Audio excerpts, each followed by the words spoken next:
What's good, everybody? Back for the second part of my story. Like I said, it's still crazy to me that I'm even doing this, but if you're back for part two, I appreciate it. Hopefully you're gaining something from it. Hopefully this isn't just me rambling and putting all my business out there for no reason. Hopefully somebody is able to get something from this message that helps them to avoid any of the pitfalls or any of the hindrances, I guess you would say, that I've experienced on my path to healing from my grief and my traumas. So, yeah, just to get right back into it, I do have to go back a little bit and mention that throughout my elementary school years, I definitely was like developing a jealousy or a resentment towards my baby brother. And it was because I noticed he was always getting, that type of affection that I wanted from my grandmother or from the people in my family, that type of acceptance and that type of endearment or embrace, I guess you would say. And so, like, I'm starting to develop like a real jealousy, a real resentment towards him. And as the years go on and he gets older and he starts hanging around me more, I start to be, more and more mean to him and like dismissive of him, just not treating him right at all. And it's not something that I'm proud of. Thankfully, me and him still have a very good relationship. We always have, despite the fact that I was super mean to him as a kid. But there's definitely a part of my life that I didn't understand why I was being so mean to him. But now that I'm older, I do understand, that in my young mind, I noticed how he was being received, and I didn't feel like I was being received that way. So I kind of took it out on him. And plus, all the things that I was going through at school, I don't know. Unfortunately, he was at the receiving end of a lot of my outbursts or my anger, basically. Another thing that I failed to mention in the last video is how much my teachers actually helped me throughout these years. My elementary school teachers, specifically teachers like Mrs. Smith, Miss O'Neill, Coach Washington. These are all people that like took extra time with me, apart from school, to invest in me, like mentally, not just academically, but mentally, like actually giving me knowledge and giving me resources, because I wasn't exactly opening up to them about what I was feeling and what I remember from the car accident or any of those things like that. But I was,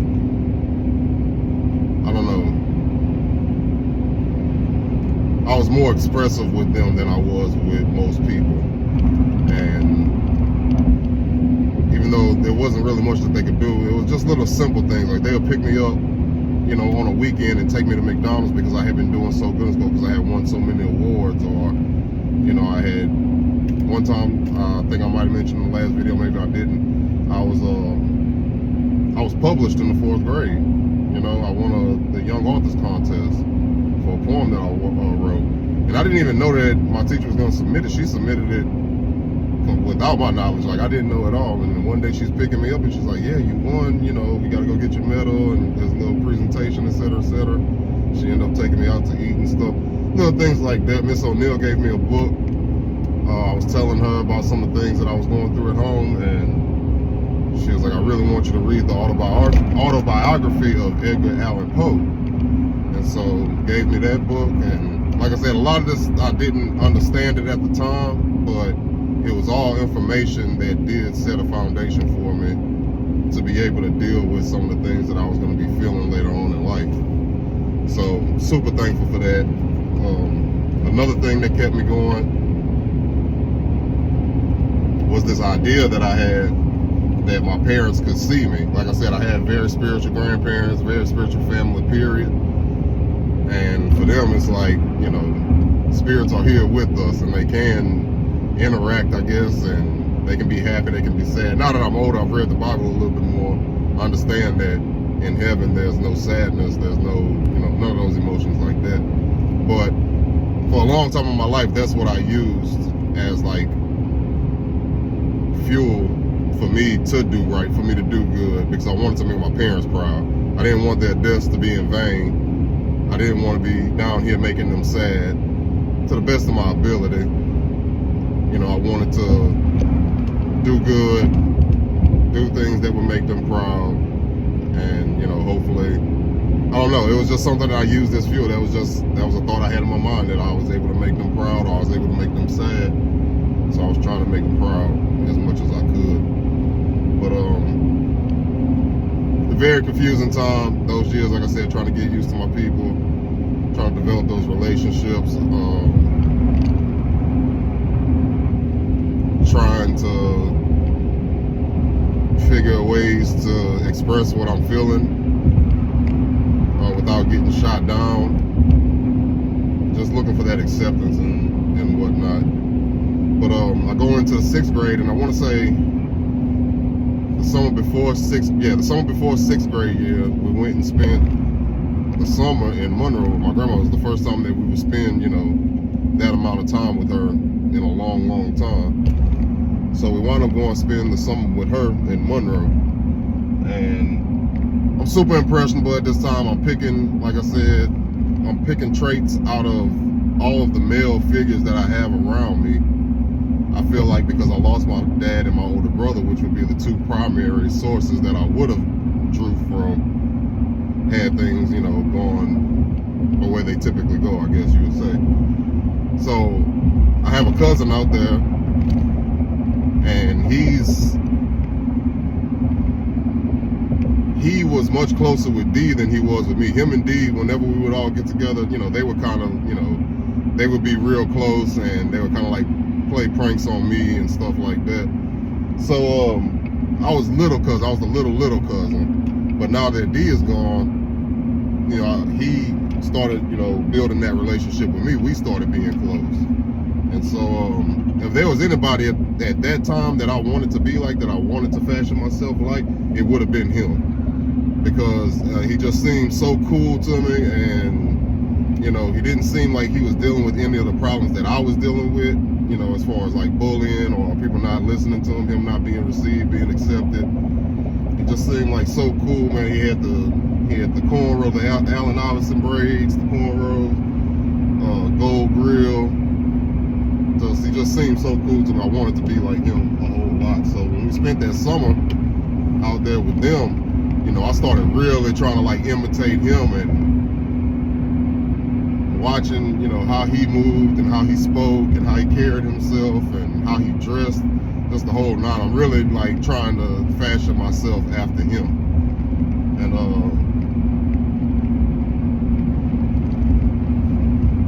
spend the summer, we come back down, and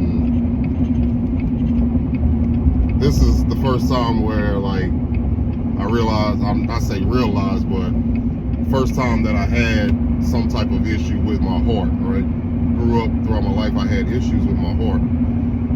I was cutting the grass when I got back one day, and my heart just started racing, just beating crazy, like, felt like it was beating out my chest. Started getting lightheaded. I ain't never felt anything like that. My chest was getting tight and stuff, so I let go of the lawnmower, run in the house and go tell my grandmother, you know, what I'm feeling. She basically tells me to go lay down. And like I said, they have a beef between the two families. It's really my mom's side of the family that got, you know, a beef with my dad's side of the family. My dad's side of the family has never said anything out of pocket about my mom's side of the family. And this is going 30 years. Nobody on my dad's side of the family has ever said anything to me that was disrespectful towards my mom's side of the family. It's always been my mom's side of the family saying stuff about them. We had just got back from Monroe. My grandmother told me to go lay down. I'm laying down in the room. Here come my grandfather in the room asking me what kind of drugs I've been doing in Monroe with my uncles and stuff. My little brother told them that he seen my uncle smoking a cigar that had a whistle on the end of it. And I didn't know what they was at the time either. I didn't assume that they was drugs, but, you know, Black and Milds or whatever. It was a Black and Mild. That's what they were smoking, a Black and Mild. So just tormenting me about that. And I'm like, man, I don't know what y'all talking about. I didn't smoke anything. My heart feels like it's coming up my chest. I don't know what's up with that. But that was the first time, you know, from that age right on up until my 30s, you know, I was dealing with that and never could figure out what it was. But just stuff like that. And I think they started to notice that I was trying to be like this cousin that was in Monroe. I don't think they knew him specifically, but they knew I went to Monroe acting one certain type of way, and I came back acting a different type of way. I got them to try and buy, I had got my aunt and my uncle to buy me some clothes while we was out there that kind of like resembled the type of stuff that he would wear. Just started trying to carry myself like that. And now I'm going into middle school, you know, it's time to start middle school. And middle school is weird, like you said, everybody knows, you know, that first year of middle school. You go in there, you really don't know what to expect. I'm still dealing somewhat with some bullying. Friends that I had made in my elementary years, just like anybody else, you know, we kind of start splitting, going our own separate ways and not hanging around the same people anymore. So just some more stuff that I had to mentally kind of like work through as I'm trying to work through all of the other stuff, the images that night. I don't want, you know, that picture to see me. I got my head covered up the whole night. Not being able to talk about it to my grandparents and stuff. But when I get to middle school is when I really start being able to like start to verbalize it, I guess. Because I was talking to girls on the phone while I was in elementary school, but in middle school, I guess you know, start asking different types of questions when you're getting to know people and stuff. So I guess girls are asking me like, why do I live with my grandparents? Why is it that my grandparents always answer the phone when they call? And, you know, I'm telling them what happened. And I'm getting emotional responses. I'm getting responses where it's like, it seems like people actually care. And like, this is what I've been desiring for so long. Like, I've just been desiring for somebody to be like, I understand. And girls, they love the emotional side of things or whatever. I didn't realize how good it would feel once my story was received. I wasn't really ready for that. I was very cautious to not let what I went through become a crutch. That's something that my Uncle Earl really like pushed. He really like embedded into my brain, is to not let this be a crutch. You don't sit here and use this as a reason to explain, you know, any type of negative behaviors or negative thoughts, anything like that. You have to use this, well, you have to use your story properly, basically. So I was real careful, I thought anyway, to not be using it as a crutch. But I mean, it felt so good to just finally be heard for the first time. So that's when I went ahead and took it upon myself to try to write the book for the first time too. And I think this is around the time Uncle Earl first started making that push for me to write the book. So one of my first times trying to write the book, really didn't, I'm in 6th grade. I don't even really know what I'm trying to write at this point in time. It's like I'm supposed to be giving advice to people in my 11-year-old, 12-year-old mind. I don't know what he thought would come of that. But I really just focused purely on like the graphic stuff, you know, the car accident itself. Never really wrote anything about what I was experiencing at home or anything associated with the actual healing process. It was really just, I guess, my first rough draft. But I got a response from that, and I'm just like, okay, cool. Like, people hear me, and I know that they can't really understand what I'm going through, but it seems like, you know, people are being empathetic in a way to my story. So that was a little reprieve. That was a little slight reprieve that I was getting. I was able to, like, I had an outlet now. Like, even though it wasn't really a major outlet, and it wasn't people that I guess had any real type of like impact in my life, or people that had, I don't know, they didn't have like direct access to my life. They weren't there, quote unquote, 24/7. This is just people, you know, at school, girls at school that, you know, took the time to listen, took the time to read the book. So I'm still building up all of this just pressure where it's just like, at home, it kind of sucks. In my mind, it sucks. I am really getting a lot of what I need at home, but I'm not able to receive it. My mind is still too underdeveloped, I guess, for me to see what I am actually getting from my grandparents. Because they really weren't that hard on me. It wasn't really as bad as what I was making in my mind. I think because at a young age, I knew that I would get disciplined a lot, and I had already developed a feeling that they didn't really care for me a whole lot. When we did eventually start living with them, I just kind of applied that thinking to everything that was going on. I didn't really give them that chance. It was just already like, y'all don't like me. So, 7th grade years when I finally get fed up. I'm definitely tired of getting bullied. Like, 7th grade years when I finally start fighting back. I even went to my grandparents and asked them one night, I'm like, look, I'm getting picked on at school. I'm like, if I fight back, am I gonna get in trouble when I get back home? And they're like, yeah, you're gonna get in trouble. You're not supposed to be fighting at school. You're gonna get in trouble. So I'm like, all right, it just is what it is. Very next day I went to school, and it was a dude that had been giving me some problems, back hall, whatever, et cetera, et cetera. Did what we had to do.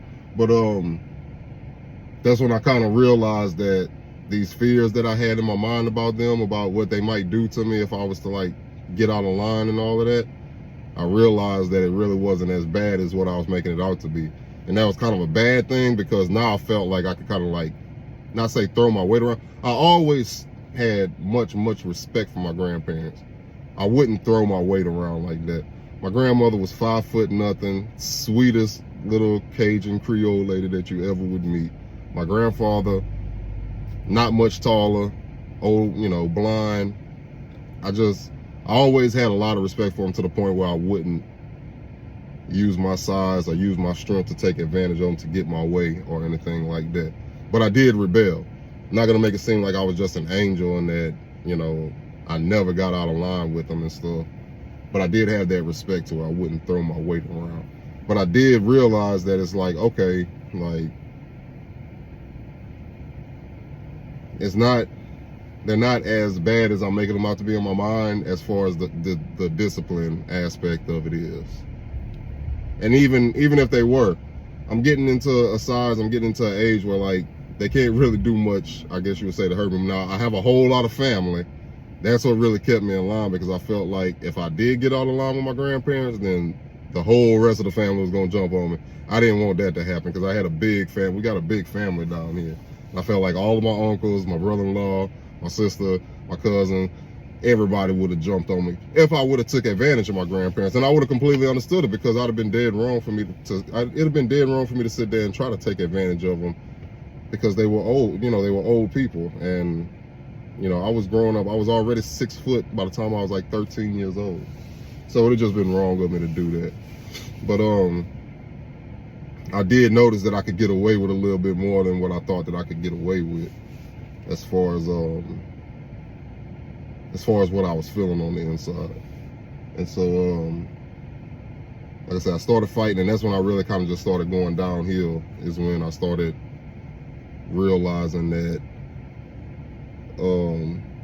that things wouldn't be as bad as I thought that they would be. And so started smoking weed, started kind of like disrespecting my teachers, not really worrying about homework as much, not focusing on grades. I think I made my first D in 7th grade. Yeah, I think I made my first D in 7th grade.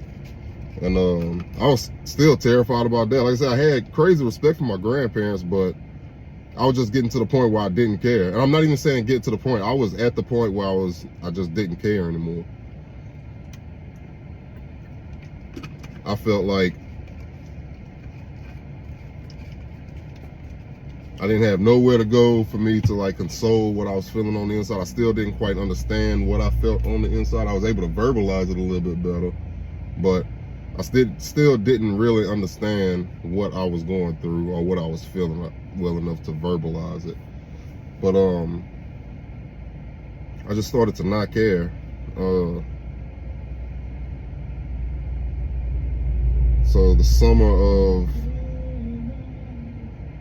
7th grade, summer after 7th grade, before 8th grade, we went and spent another summer with my grandmother. And on that summer vacation, we find out that she's developed lung cancer. And I really didn't even understand at the time that it was like incurable, or that this was something that, you know, might not turn out so well. But my grandparents, my grandfather specifically, he took the opportunity to kind of like reinforce, I guess, how much that they really didn't care for that side of the family. And he's like, yeah, he's like, when your grandmother passed away, you ain't gonna see that side of your family no more. And I'm still desiring to be with that side of the family at this point in time. At this point in time, we're like 6 or 7 years removed from the car accident.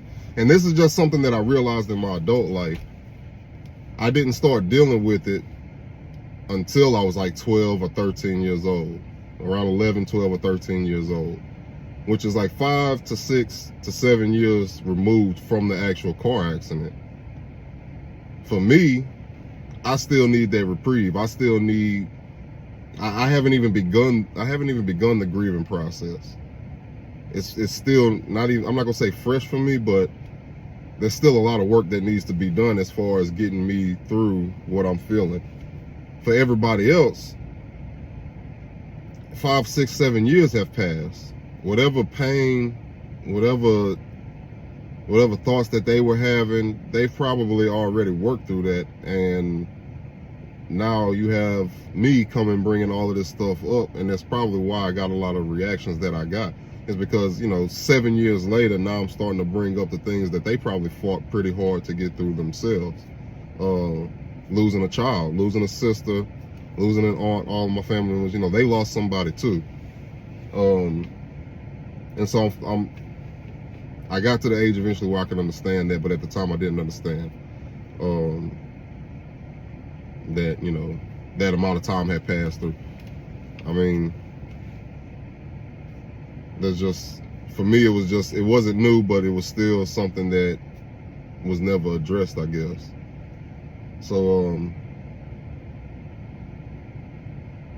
where was I going with that? I said 8th grade. Oh yeah, so she passes away. Oh no, maybe I'm wrong. Yeah, something like that. So, not too long into the school year, 8th grade school year, my grandmother passes away. Or it might have been like a couple of days before school started. It wasn't very long, I want to say, after we got back, you know, from that summer vacation, that she had passed. So, heartbroken. I'm really sad because my grandfather, like I said, he's telling me that I'll never see that side of my family again. I'm not understanding, you know, I'm like 12 or 13 years old at this time. He's not going to be able to keep me away from him. In 5 years, I'll be able to go wherever I want. I'll be 18, but I'm not even focused on it. I'm just focused on the fact he's telling me I'll never see them again. I just took their word as bond. Whatever they said, I just took it as 100% fact. I took it literal as hell, and I'm stressing behind the fact that he's saying I'll never see them again. This is where I kind of start feeling like maybe I'm cursed. I didn't really start feeling like I was cursed yet, but that idea popped into my mind when my grandmother passed away. And it was just like, all of the people that I care about, the people that actually love me, the people that I feel like I need, it feels like you're taking them from me. Now, like I said, I didn't run with that thought yet. That was just a thought that I had. It popped into my mind around that time when my grandmother passed away, that I might possibly be cursed. Real talk, like I really started thinking that maybe I was cursed. Like I said, I didn't run with it completely at that point. She passes away, we go do the funeral and stuff. 8th grade year is pretty much more the same. Like I said, I started fighting at this point because I'm tired of being bullied. So I'm getting in trouble at school, I'm getting suspended, I'm getting in-school isolation, detention, all of that stuff. Just stuff that's not normal to me.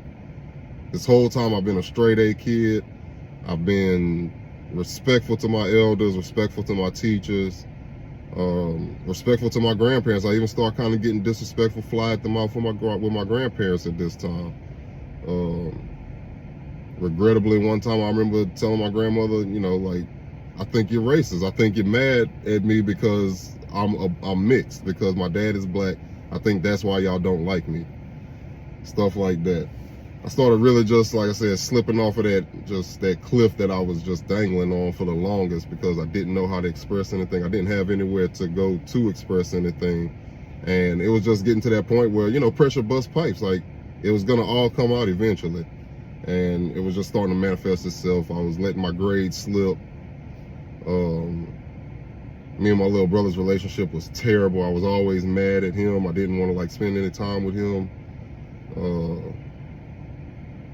Even like aunts and uncles, they'd come and get me to help. Well, I didn't start rebelling that much that early on.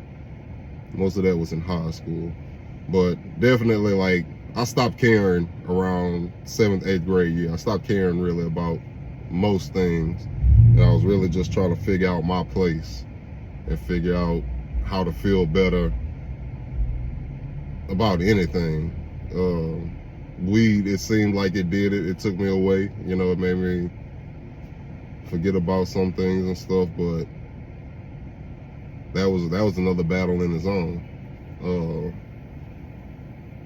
Yeah, man, it started getting dark right around there. So 8th grade year, like I said, still some of the same stuff, but coming into 9th grade year, I decide that I'm gonna go to another school on the south side of town. I'm gonna go to a high school on the south side of town. Now, the school that I was going to for middle school on the north side of town is predominantly black. I went to Ray D. Molo, predominantly black middle school. Now I'm decided that I'm gonna go to Barb on the south side of town. My uncle was dating a woman. Oh, he's married to her now, but they were dating at the time. And her son had put me on the game about like this out of zone, or maybe they told my grandparents about the out of zone permit and stuff like that, to where he'd be able to go to Barb instead of having to go to the end zone school on the north side of town. So I'm like, shoot, I was like, I'm gonna go to this school too. I'm trying to, like, in my mind, I'll be able to reinvent myself, and since I started fighting and all this other stuff like that, I can go somewhere where nobody knows that I was getting picked on before, and I probably I won't have to do as much fighting, right?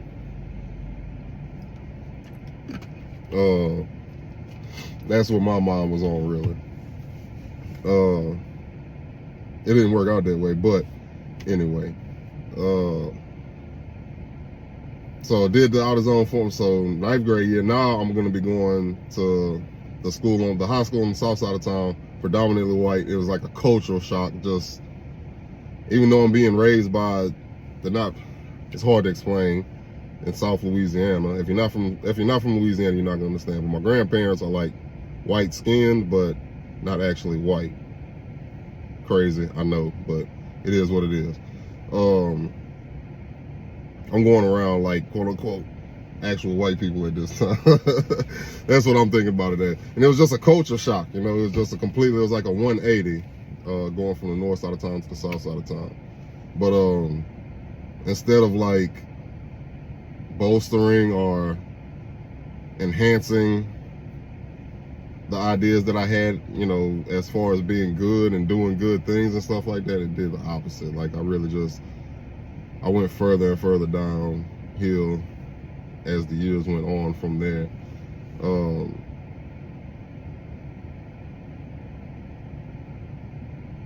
It was just a sad time. It was really a sad time. And then, like I said, when you're switching from elementary to middle and from middle to high school, those are some big transitions. And I'm dealing with so much stuff at that time that, like, the transition into high school was just like, it was crazy. It was overwhelming. It was overstimulating. It was all of the above. And it just, like, it kind of threw me for a loop. My grandparents had me so sheltered, and now I feel like I'm kind of like exposed to this whole new world, and I just like run with it. And instead of doing the right things, continuing making the good grades and stuff like that, I start focusing on just like rebelling. Like, I don't care about anything as far as, you know, going to college or being a good role model for my little brother. That was something that my people was always stressing. It's like, your little brother is watching everything that you're doing. Your little brother sees everything that you're doing. He's gonna want to do those things. It's like, you know, you don't want to lead him down on the wrong path. I wasn't even listening to that stuff. I'm just like, I'm completely like removed from building relationships right now with my grandparents or with my family. I'm really just super focused on doing anything to make myself feel better. Whatever it entails, I want to feel better, and I'm gonna do those things. So if it's fighting somebody, gonna make me feel better, that's what I'm gonna do. If it's smoking weed, that's what's gonna make me feel better, that's what I'm gonna do. If it's drinking some alcohol, that's what I'm gonna do. And I'm 15, 16 years old. I'm not even 15, 16. I'm like 14 years old at this time thinking like this.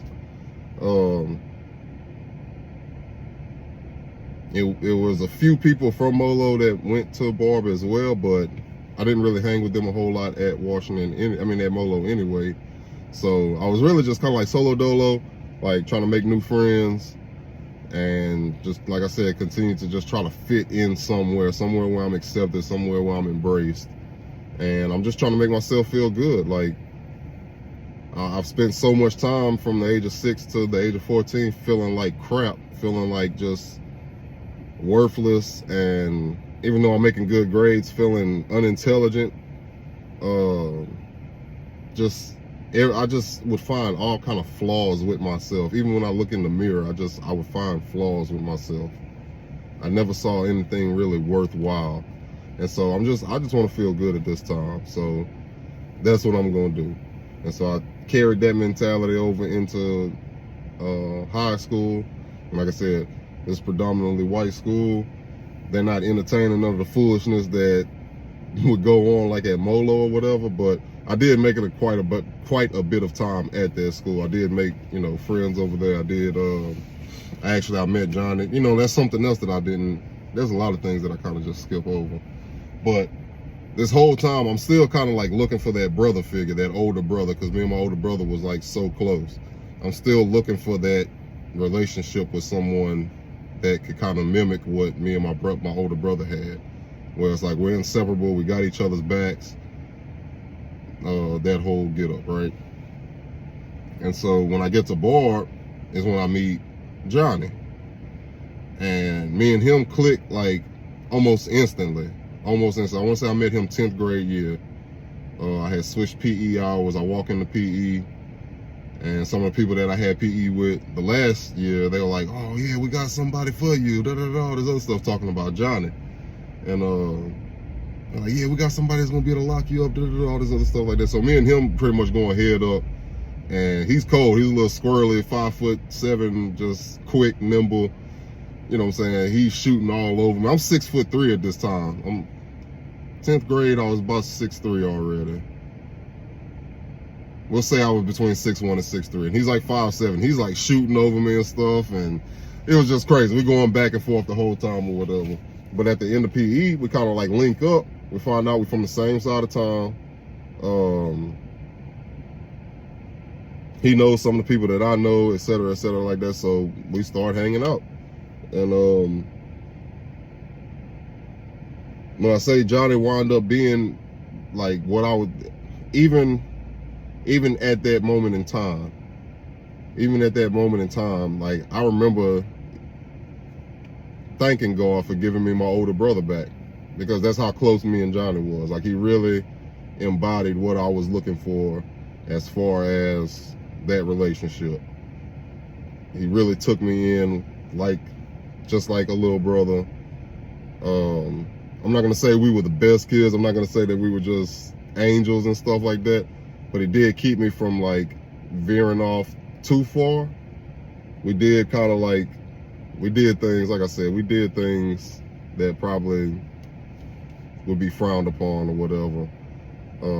Not to put too much out there or whatever. I'm not, like I said, we weren't angels. We were not angels, but he did like protect me. He exposed me to that side of the world, but at the same time, he kind of sheltered me from it too. He didn't let me like step off too far into the foolishness and stuff. But yeah, I had somebody finally, you know, and I met up with his friends, Shannon, Jared, his older brother, Jay, KJ, all dudes that kind of like took me in, and like I knew I had somebody that had my back now. I was out here feeling naked. I had lost my security blanket. I finally had people that I felt like had my back in those situations. Like I said, I did have friends this whole time going up, but I didn't have friends that, you know, I would put up against some of the people that I was going against as far as the bullying and stuff like that. It's not dudes that I felt like would have had any type of impact in those situations. But I finally had people around me that I felt like, you know, were concerned with my well-being, that wouldn't let me just go out down bad, right? So it's just like it's like a breath of fresh air. I'm feeling like I'm finally like being heard. I'm finally being accepted. I'm worth something to somebody. Like it was that little breath of fresh air. But then 10th grade, 11th grade.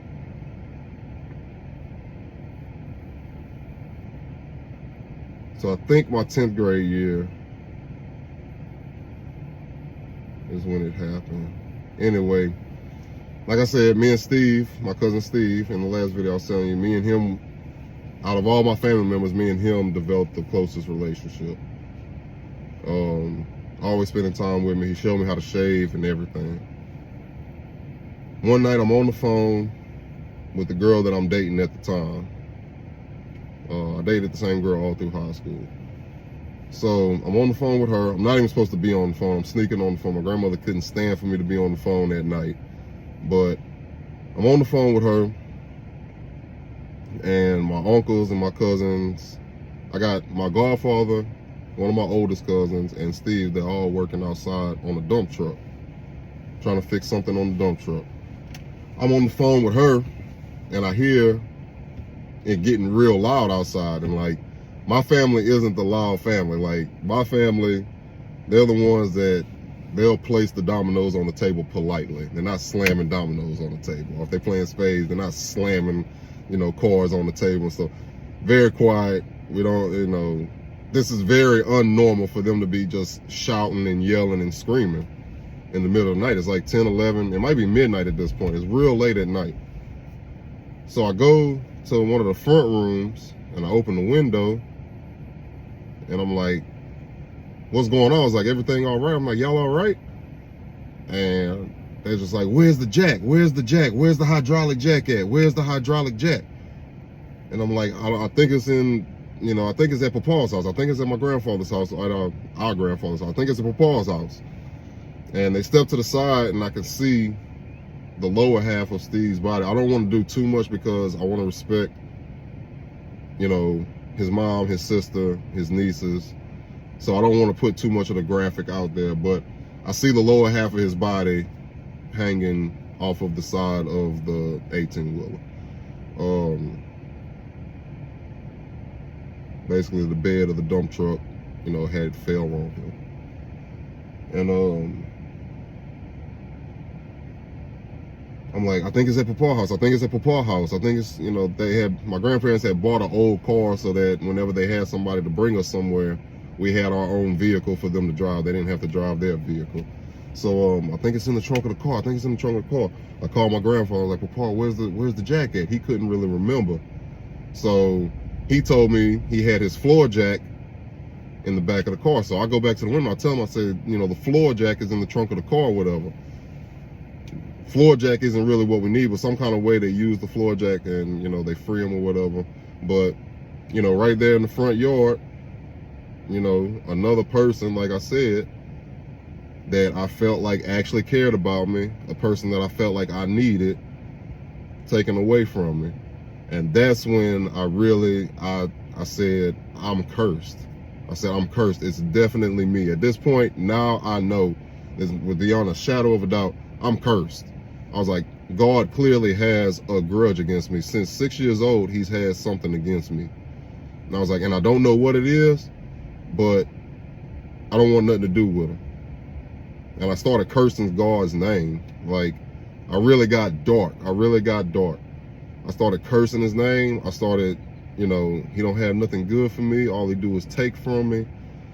You want me to sit up here and worship and pray? And I had an aunt that would take us to church fairly often. Almost every Sunday, almost every Wednesday, we'd go to church with her and her and my cousins.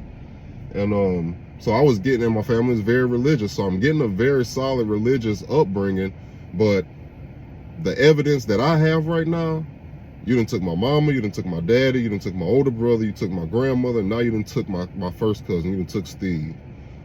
You gotta, either I'm cursed, you got a grudge against me, it's something. It's me. It's me. You know what I'm saying? And I took that and like, I ran with it. I know I said before that I was starting to not care. I really didn't care anymore. Like, I let go of every ounce of care that I had towards anything positive, good, productive, constructive, whatever words you want to use. I was done with it.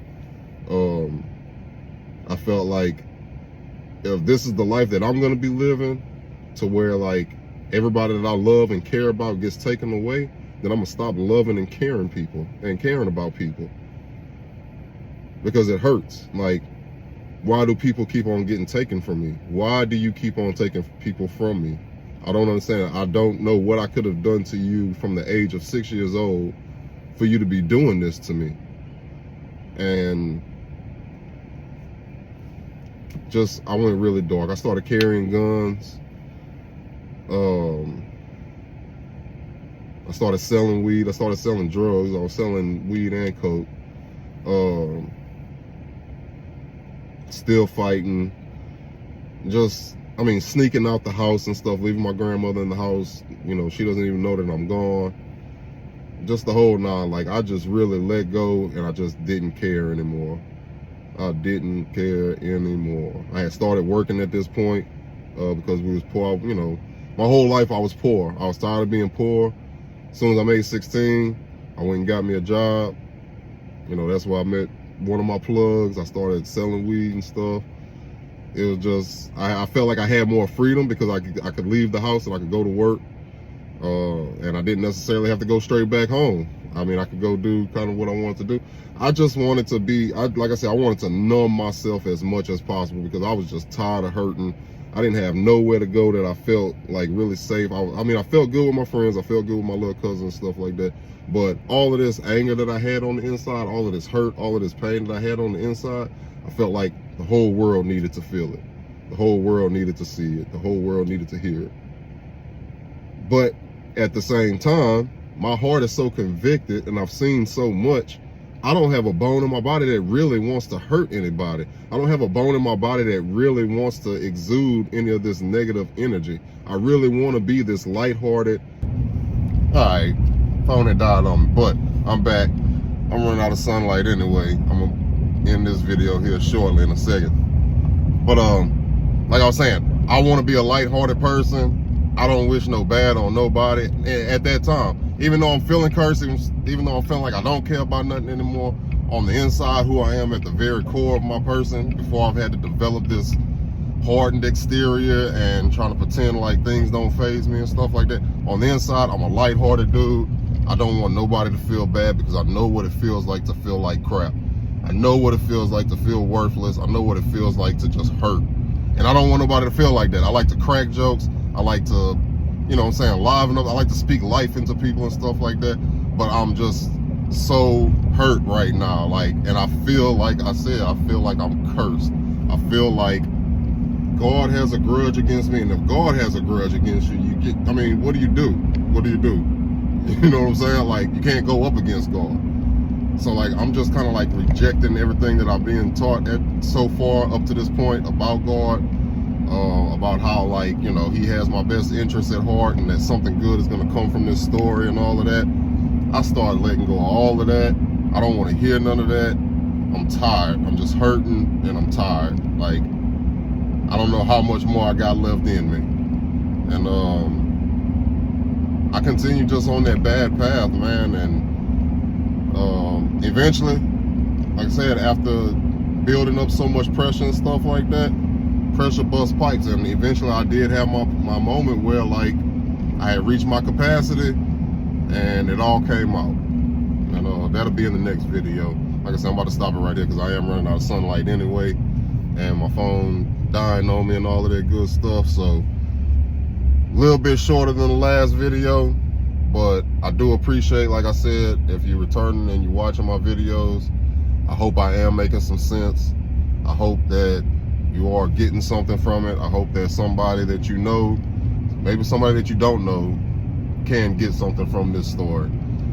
I'm super uncomfortable even putting all of this stuff out here. Again, I gotta reiterate, I'm not even a social media type of dude. I'm really not into all of this being on camera, taking pictures and all of this stuff like that. I'm really more just reserved, ducked off. But as time goes on, I get older and older. I see my peers, I see my friends, even my family members, you know, they're going through some of the losses that I experienced a long, long time ago, and that I've had years and years to sit there and figure ways to productively, in positive ways, deal with the pain and the trauma and the grief associated with a lot of events. A lot of my friends are losing family members right now, you know, parents. We're getting into that age, you know, I'm 36. Losing parents, losing siblings. I even have friends that have, you know, lost children. I hate to say that. That hurts my heart. I'm really an empathetic dude, man. I'm really super empathetic. I can put myself in people's shoes super easy. And so all of these things, all of these events, scrolling up and down Facebook, seeing people hurting, and on top of that, with my daughter giving me that gift and me not really knowing, I want to ensure that I leave my children with as much as I can, mentally, spiritually, physically, emotionally, and financially, of course. And I feel like it's only right that I put my story out there for my kids so that they know, even if it just serves them, they know what they come from. They know what cloth they're cut from. You know what I'm saying? They know what they come from, a bloodline of people who have made it through incredible odds and defied the odds. And that's my intent, is to help somebody to get through the dark nights, the dark times, the confusing feelings, and, you know, to show my kids that, you know, Dad is okay, and, you know,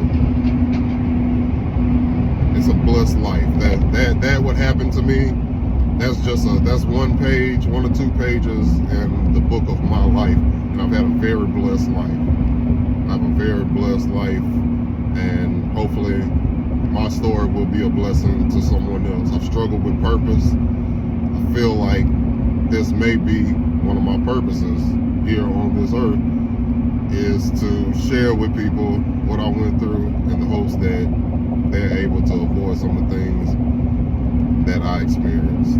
So thank you for watching. I'll have a part 3 coming out as soon as I can.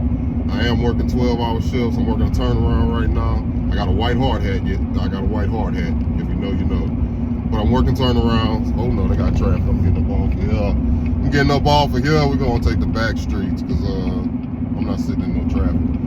But yeah, I'll be back with a part 3. Like I said, thank y'all for listening.